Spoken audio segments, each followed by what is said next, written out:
ಬಾಗಲಕೋಟೆ ಜಿಲ್ಲೆಯ ಜಮಖಂಡಿ ನಗರದಲ್ಲಿ ಯಶಸ್ವಿಯಾಗಿ ಜರುಗಿದ ಮಾಜಿ ದೇವದಾಸಿ ಮಹಿಳೆಯರಿಗೆ ಆಯೋಜಿಸಲಾಗಿದ್ದ ಒಂದು ದಿನದ ಕಾನೂನು ಅರಿವು ನೆರವು ಕಾರ್ಯಾಗಾರ ಜನವರಿ 21 ಮಧ್ಯಾಹ್ನ 3 ಗಂಟೆ ಸಂದರ್ಭ ಕರ್ನಾಟಕ ರಾಜ್ಯ ಮಹಿಳಾ ಅಭಿವೃದ್ಧಿ ನಿಗಮ ಬೆಂಗಳೂರು ಮತ್ತು ಮಹಿಳಾ ಮತ್ತು ಮಕ್ಕಳ ಅಭಿವೃದ್ಧಿ ಇಲಾಖೆ ಬಾಗಲಕೋಟೆ, ಜಿಲ್ಲಾ ಕಾನೂನು ಸೇವೆಗಳ ಪ್ರಾಧಿಕಾರ ಬಾಗಲಕೋಟೆ, ತಾಲೂಕಾ ಕಾನೂನು ಸೇವಾ ಸಮಿತಿ ಹಾಗೂ ನ್ಯಾಯವಾದಿಗಳ ಸಂಘ ಜಮಖಂಡಿ, ದೇವದಾಸಿ ಪುನರ್ವಸತಿ ಯೋಜನೆ ಬಾಗಲಕೋಟೆ ಇವರ ಸಂಯುಕ್ತ ಆಶ್ರಯದಲ್ಲಿ ನಗರದ ತಾಲೂಕಾ ಪಂಚಾಯತ್ ಮಾಜಿ ದೇವದಾಸಿ ಮಹಿಳೆಯರಿಗೆ ಒಂದು ದಿನದ ಕಾನೂನು ಅರಿವು ನೆರವು ಕಾರ್ಯಾಗಾರವನ್ನು ಆಯೋಜನೆ ಮಾಡಿತ್ತು.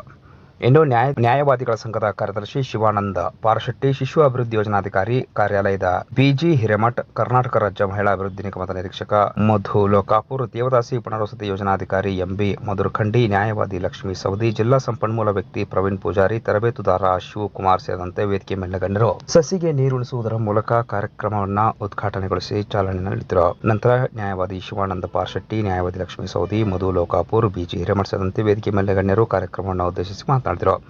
ಸ್ವಾಗತ, ನಿರೂಪಣೆ, ವಂದನಾರ್ಪಣೆಯನ್ನ ಎಂಬಿ ಮಧುರಖಂಡಿಯವರು ನೆರವೇರಿಸಿದರು. ಈ ಸಂದರ್ಭದಲ್ಲಿ ಮಾಜಿ ದೇವದಾಸಿ ಮಹಿಳೆಯರು ಹಾಗೂ ನಗರದ ಪ್ರಮುಖರು ಉಪಸ್ಥಿತರಿದ್ದರು.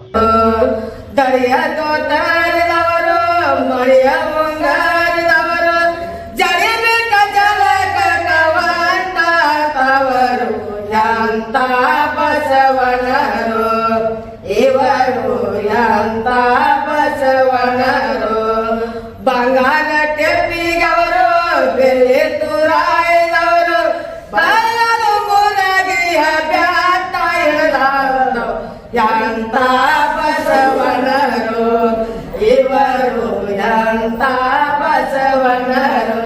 ಮಾಜಿ ದೇವದಾಸಿಗಳಂದ್ರೆ ಹಳೆ ಬೇರುಗಳು. ಹೌದಾ? ಹಳೆ ಬೇರುಗಳು ನನ್ನ ಪ್ರಕಾರ ಹೊಸ ಚಿಗುರು ಆಗಬಾರ್ದು, ಯಾವತ್ತೂ ಆಗಬಾರ್ದು. ಈ ದೇವದಾಸಿ ಈ ಮೂಲ ಹುಡುಕಿರ ಇದು ಯಾವಾಗ ಪ್ರಾರಂಭ ಆಯ್ತು? ಸುಮಾರು 2ನೇ ಶತಮಾನ, 2ನೇ ಶತಮಾನ 7-8ನೇ ಶತಮಾನವರೆಗೆ ಅವಾಗ ಬೆಳಕೋತ್ ಬರ್ತದೆ. ಹೌದಾ? ಒಂದು 1700-1800 ವರ್ಷಗಳ ಹಿಂದೆ ಇದಕ್ಕೆ ಇತಿಹಾಸ. ಇವು 20-21ನೇ ಶತಮಾನ. ದೇವದಾಸಿ ಅಂದರೆ ದೇವರಿಗೆ ತಮ್ಮನ್ನು ಅರ್ಪಿಸಿಕೊಳ್ಳೋದು, ದಾಸಿಯರನ್ನ ಮಾಡ್ಕೊ, ದೇವರಿಗೆ ದಾಸಿಯರನ್ನ. ಹೌದಾ? ದೇವರಿಗೆ ದಾಸಿ ಅಂದರೆ ಹೆಂಗೆ? ದೇವರಂದ್ರೆ ನಿರಾಕಾರ ಮೂರ್ತಿ, ವ್ಯಕ್ತಿ ಅಲ್ಲ. ಅವ್ರಿಗೆ ದಾಸಿ ಆಗೋದು ಈ ಒಂದು ಪದ್ಧತಿ. ದೇವಸ್ಥಾನದ ಸ್ವಚ್ಛತೆ ಮಾಡೋದಾಗಲಿ, ನೃತ್ಯ ಮಾಡೋದಾಗಲಿ, ಸಂಗೀತವನ್ನು ಮಾಡೋದಾಗಲಿ, ಈ ನೃತ್ಯ ಮಾಡುವಂಥದ್ದು ಸಂಗೀತವನ್ನು ಈ ದೇವರಿಗೆ ಮನಸ್ತೃಪ್ತಿಗಾಗಿ ಒಂದು ಕಲ್ಪನೆ ಈ ರೀತಿ ಬೆಳೆದು ಬಂತು. ಎಲ್ಲಿವರೆಗೆ? ಸುಮಾರು 12ನೇ ಶತಮಾನವರೆಗೆ ನನಗನಿಸಿದ ಮಟ್ಟಿಗೆ.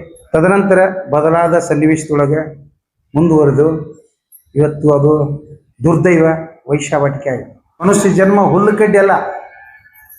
ಒಮ್ಮೆ ಹುಟ್ಟಿ ಬರಬೇಕಾದ್ರೆ ಅದನ್ನು ನಾವು ಅದನ್ನು ಬಾಡ್ಲಿಕ್ಕೆ ಬಿಡಬಾರ್ದು. ಅದಕ್ಕೆ ಯಾವ ಪರಿಸ್ಥಿತಿ ಒಳಗೂ ನಾವು ಇದನ್ನು ನಿರ್ಮೂಲನೆ ಮಾಡಲಿಕ್ಕೆ ಪ್ರಯತ್ನ ಮಾಡಬೇಕು. ಭಯಾನಕ ವ್ಯವಸ್ಥೆಯನ್ನು ನಾವು ಎಲ್ಲರೂ ಕೂಡ್ಕೊಂಡು ನಿರ್ಮೂಲನೆ ಮಾಡೋಣ. ಭಾರತದಲ್ಲಿ ಮಹಿಳೆಯರನ್ನ ರಕ್ಷಿಸಲು ಮತ್ತು ಅವರನ್ನ ಅನ್ಯಾಯದಿಂದ ರಕ್ಷಿಸಲು ಹಲವಾರು ಕಾನೂನುಗಳನ್ನ ಏನ್ ಮಾಡಿದವರು ಅಂದ್ರೆ ಜಾರಿಗೆ ತಂದಿದ್ದಾರೆ. ಇಂದು ನಮ್ಮ ದೇಶದಲ್ಲಿ ಹಲವಾರು ಕಾನೂನುಗಳನ್ನು ಜಾರಿಗೆ ತಂದಿದ್ದಾರೆ. ಕೇವಲ ಅಪರಾಧ ಆಗುವಾಗ ಅಷ್ಟೇ ಅಲ್ಲ, ಅಪರಾಧ ಆದ ನಂತರನು ಮಹಿಳೆಯರನ್ನ ಹೇಗೆ ರಕ್ಷಿಸಬೇಕು, ಹೇಗೆ ರಕ್ಷಣೆ ಮಾಡಬೇಕೆಂಬುದನ್ನ ನಮ್ಮ ಕಾನೂನು ಹೇಳ್ತದ. ಅವರಿಗೆ ನಮ್ಮ ಕಾನೂನಿನಲ್ಲಿ ರಕ್ಷಣೆಯನ್ನ ಕೂಡ ಒದಗಿಸಲಾಗ್ತದ.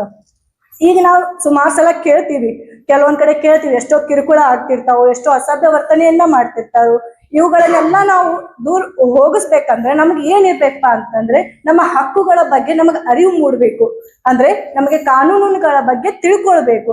ಪ್ರತಿಯೊಬ್ಬ ಮಹಿಳೆಯು ತನ್ನ ಕಾನೂನಿನ ಬಗ್ಗೆ ತಿಳಿದುಕೊಂಡ್ರೆ ತಮ್ಮನ್ನ ತಾವು ರಕ್ಷಿಸಿಕೊಳ್ಳೋದಲ್ಲದೆ ಸಮಾಜವನ್ನ ಹೇಗೆ ಸುರಕ್ಷಿತವಾಗಿಡಬೇಕು, ಸಮಾಜವನ್ನ ಹೇಗೆ ರಕ್ಷಿಸಬೇಕು ಅನ್ನೋದನ್ನ ನಾವೆಲ್ಲರೂ ತಿಳಿದುಕೊಳ್ತೀವಿ. ಆದ್ದರಿಂದ ಪ್ರತಿಯೊಬ್ಬ ಮಹಿಳೆಯು ಏನ್ ಮಾಡ್ಬೇಕಪ್ಪ ಅಂದ್ರೆ ತಮ್ಮ ಕಾನೂನನ್ನ ತಿಳ್ಕೊಬೇಕು, ತಮ್ಮ ಹಕ್ಕನ್ನ ತಿಳ್ಕೊಬೇಕು. ನಮ್ಮ ಲಾ ಅಲ್ಲಿ ಒಂದ್ ಇದನ್ನಿದೆ, ಏನಪ್ಪಾ ಅಂತಂದ್ರೆ ಒಂದ್ ಸೆಂಟೆನ್ಸ್ ಇದೆ, ignorance of law is not excusable. ಅಂದ್ರ ಯಾರಿಗೂ ನನಗ್ ಕಾನೂನು ಗೊತ್ತಿಲ್ಲ, ನನಗ್ ಕಾನೂನು ಗೊತ್ತಿಲ್ಲದೆ ನಾ ತಪ್ಪು ಮಾಡೀನಿ ಅಂತ ಯಾರು ಹೇಳಕ್ ಬರೋದಿಲ್ಲ. ಯಾರಾದ್ರೂ ತಪ್ಪು ಮಾಡಿದ್ರೆ ಅವ್ರಿಗೆ ಶಿಕ್ಷೆ ಅಂತೂ ಕಟ್ಟಿಟ್ಟು ಬುತ್ತಿ ಅಂತ ಹೇಳಕ್ ಇಷ್ಟಪಡ್ತೀನಿ. ಅಯ್ಯೋ ನನಗೆ ಆ ಕಾನೂನಿನ ಬಗ್ಗೆ ಗೊತ್ತಿಲ್ಲ, ನನಗೆ ಕ್ಷಮಿಸಿ ಅಂದ್ರೆ ನಾವು ಕಾನೂನಿನಲ್ಲಿ ಯಾರನ್ನೂ ಕ್ಷಮಿಸಕ್ಕಾಗುದಿಲ್ಲ. ಆದ್ರಿಂದ ಪ್ರತಿಯೊಬ್ಬ ಮಹಿಳೆಗೂ ಏನಾಗ್ಬೇಕಪ್ಪ ಅಂದ್ರೆ ಕಾನೂನಿನ ಬಗ್ಗೆ ತಿಳಿದುಕೊಳ್ಬೇಕು. ಆದ್ರಿಂದ ನನಗೆ ಕಾನೂನು ಗೊತ್ತಿಲ್ಲ ಅಂತ ಹೇಳಿ ನೀವು ಯಾವುದೇ ಕಾರಣಕ್ಕೂ ಹೇಳಿಕ್ ಬರೋದಿಲ್ಲ ಕೋರ್ಟ್ನಲ್ಲಿ.